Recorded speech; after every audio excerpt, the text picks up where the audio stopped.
आज बात यूपी की ब्यूरोक्रेसी में महिला अफसरों से जुड़ी हुई। भारत जैसे देश में जहां तमाम जगहों पर असमानता है, वहां ब्यूरोक्रेसी भी इससे अछूती नहीं है। उत्तर प्रदेश एक बड़ा विशाल राज्य है, आईएएस अफसरों का एक बहुत बड़ा समूह है यहाँ। लेकिन जब आप ब्यूरोक्रेसी के सर्वोच्च पदों पर नजर डालेंगे तो यहाँ भी देखेंगे कि पुरुष और महिला अफसरों के बीच काफ़ी अंतर देखने को मिलता है, या ये कह लीजिए कि एक भेदभाव है जो महिला और पुरुष अफसरों में साफ दिखता है। महिला अफसर शासन में वरिष्ठ तो बहुत हैं, लेकिन उच्च पदों पर पुरुष बैठे हैं, और कहा जाए तो 120 के नाते कहने भर को महिला अफसरों को कुछ महत्वहीन विभागों का चार्ज देकर एक शोभा बढ़ाने की स्थिति में रखा गया है। आज हम बात करेंगे यूपी के आधा दर्जन ऐसी महिला आईएएस अफसरों की जो वरिष्ठ हैं, एसीएस रैंक में हैं, लेकिन एकाध को अगर छोड़ दिया जाए तो ज़्यादा के पास खाली समय काटने की स्थिति है, या महत्वहीन तैनाती जैसी कह सकते हैं आप, वैसी स्थिति है। ब्यूरोक्रेसी में ये जो भेदभाव है ये दर्शाता है कि जो बड़े पद हैं, प्रमुख पद हैं, उन पर पुरुषों का कब्जा है। सरकार भी शायद पुरुष अफसरों से ज़्यादा संतुष्ट रहती है, इसीलिए महिला अफसरों को किनारे करके रखा गया है। अगर आज आप इस पर नज़र डालें तो सबसे पहले नाम आता है यूपी में 1989 बैच की आईएएस अफसर मोनिका एस गर्ग का। वो उच्च शिक्षा विभाग की अपर मुख्य सचिव हैं, एसीएस हैं। और आप जानते हैं कि उच्च शिक्षा विभाग में जितनी यूनिवर्सिटियां हैं, विश्वविद्यालय हैं, ये सीधे राज्यपाल के अधीन होते हैं। शासन को ज़्यादा कुछ करने को रहता नहीं है। डिग्री कॉलेजेस कुछ हैं, और कभी उनका सिलेबस बनवाना और कभी उनके यहाँ पर व्यवस्था लागू करना, जून जुलाई अगस्त में सेशन को देखभाल करना, यही सब रहता है। तो एक तरह से कहा जाए कि उच्च शिक्षा जैसा महकमा एक एसीएस रैंक को बैठाकर वहाँ पर सिर्फ समायोजन के तरीके से देखा जा सकता है। दूसरे बात अगर आप आएंगे तो 1989 बैच की ही आराधना शुक्ला का भी है, जिनको माध्यमिक शिक्षा दे रखा है। पिछले 4 सालों से वो इसी विभाग में हैं, एसीएस रैंक की अफसर हैं। अब अगले साल उनका रिटायरमेंट भी हो जाएगा। आराधना शुक्ला बड़े बड़े महकमों में रही हैं, पीडब्ल्यूडी जैसे महकमे भी उन्होंने चलाए हैं, ट्रांसपोर्ट विभाग में भी वो रही हैं।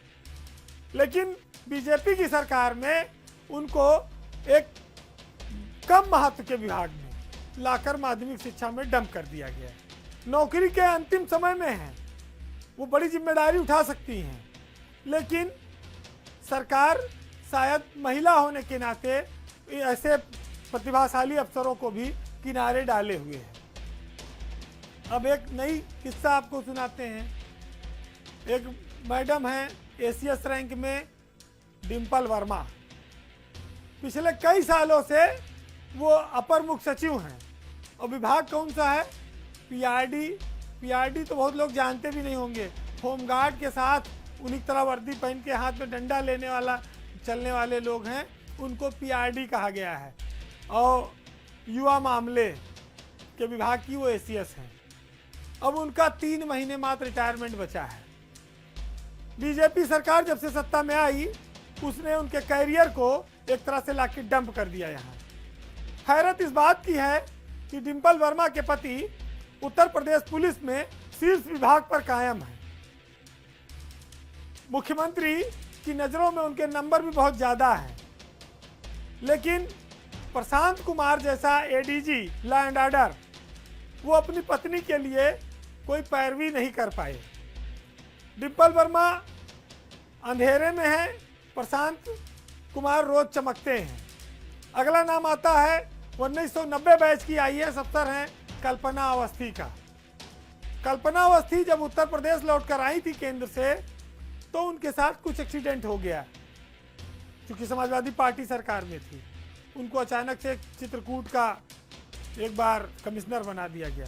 खैर उनकी वापसी हुई शासन में, लेकिन पिछले काफ़ी लंबे समय से उनको खेल कूद जैसे विभाग में प्रमुख सचिव बनाकर रखा गया है। वहाँ पर आरएएस भी है उनके पास। सरकार भी चाहती है कि धीरे धीरे ये अधिकारी अपने आप रिटायर होते चले जाएंगे, एक टाइम आएगा ऐसा। अब हम बातें हैं 1990 बैच की ही। प्रमुख सचिव रैंक में अफसर हैं अनीता सिंह। अनीता सिंह के बारे में ये लोग जानते हैं कि वो पंचम तल में तैनात रही हैं। अनुभव के मामले में, निर्णय के मामले में उनकी क्षमता काफ़ी बेहतर है, लेकिन पुरुष अफसरों की तुलना में देखा जाए तो आज उनके पास एक महत्वहीन विभाग है जिसका काम है खाद्य औषधि प्रशासन, मतलब खाने पीने की चीज़ों की गुणवत्ता की देखभाल करना। चुपचाप पड़े रहिए। जिसके पास पूरे प्रदेश के निर्णय लेने के तमाम सारे अधिकार रहे हों, जिसकी कार्यशैली से लोग प्रभावित होते रहे हों, उन अफसरों को सरकार ने डंप कर रखा है, किनारे डाल दिया है। सबके प्रति एक नज़रिया पहले से बना हुआ है, उसको लोग बदलने नहीं देते हैं। सरकार चाहे भी तो नहीं बदल पाती है, ऐसे ही चीज़ें चलती हैं। अब 1993 बैच की एकमात्र अफसर हैं बीना कुमारी मीना, जिनके पास अगर देखा जाए तो खाद्य रसद जैसा एक बड़ा महकमा है, वो उसकी मुखिया हैं। और कहा जाए तो वो प्राइम पोस्टिंग में हैं, वो लाइमलाइट में हैं, सीधे हैं। उनके पति भी हैं, वो भी सहकारिता के प्रमुख सचिव हैं। ये एक जोड़ी जो है वो बेहतर पोजीशन में है। अगर आप ब्यूरोक्रेसी के साथ साथ ये आप देखें कि यूपी में इस समय 1988 बैच, 1989 और 90 बैच के आईएएस अफसर ही सरकार चला रहे हैं, क्योंकि इन्हीं की संख्या ज़्यादा है और इनमें से ज़्यादातर अफसर महत्वपूर्ण विभागों पर काबिज हैं इस बैच के। लेकिन महिला अफसरों के मामले में उन्हें कम महत्व के विभाग से संतोष करना पड़ रहा है। अब ये सरकार का नज़रिया है, ये सरकार में बैठे हुए लोगों का। हालांकि सरकार चाहे तो इन अफसरों की ओर भी ध्यान दे सकती है।